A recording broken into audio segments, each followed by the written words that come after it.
Marami nga ang nalulungkot ngayon matapos ngang i-announce ng 1Z Entertainment ang nasabi nga pong pag-cancel or hindi na nga po matutuloy ang simula at wakas concert ng SB19 sa Riyadh na magaganap sana ngayong October 9. Well, narito po ang naging pahayag ng 1Z Entertainment na kung saan labag man sa kanilang kalooban dahil sold out po ang ticket sa nasabi nga pong dapat ay concert ng Mahalima pero sa hindi inaasahang pagkakataon ay makakancel nga ito at hindi na nga po matutuloy.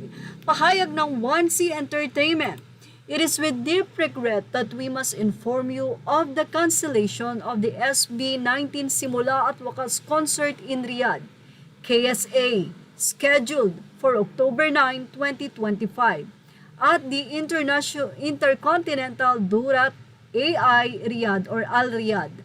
Unforeseen circumstances have led us, together with our partners and producers, to make this difficult decision. We understand how much this event meant to you, and we share in your disappointment. For those who purchase tickets, we want to assure you that you will receive a refund to your original payment method.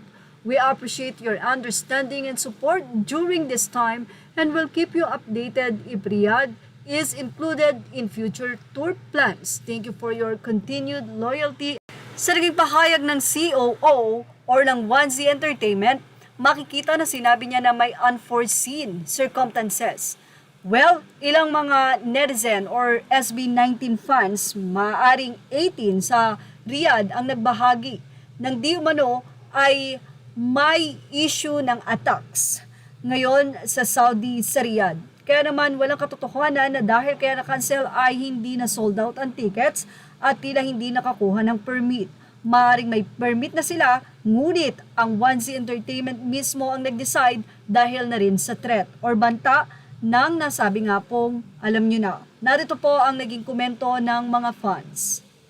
Say ng isang netizen, "Caps, according to Al Jazeera, they were missiles warning there in Saudi Arabia.